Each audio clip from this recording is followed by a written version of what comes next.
ஒருவருடைய வாழ்க்கையில் இன்பத்தை அனுதினமும் சுகித்து கொண்டு இருக்கக்கூடிய ஜாதக அமைப்பு எப்படி இருக்கும் அப்படின்றத சுகர் நாடியில் சொல்லலாம். அதாவது 1 3 7 11 இந்த 3 7 11னுடைய தொடர்பு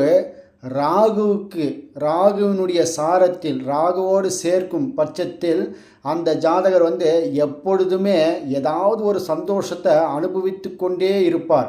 அதாவது அவர் ஏழ்மையாக பிறந்தாலும் சரி, பொருளாதாரத்தில் இருந்தாலும் சரி, இல்லை எல்லா விதத்திலையும் இன்பத்தை சுகிக்கக்கூடிய ஜாதகர் எப்படி இருப்பாருன்னா 3 7 11 அல்லது லக்கணத்திலிருந்து 3 7 11 இல்லை சுப கிரகங்கள் 3 கிரகங்கள் ஒரே இடத்துல இருந்து, இல்லைன்னா ராகு நடுமத்தில இருந்து சுக்கிரன் குரு அந்த மாதிரி அமைப்பு இருந்ததுன்னு வச்சுங்களேன், அவர் இன்பத்தை சுகிக்கக்கூடிய ஜாதகராக காணப்படுவார்.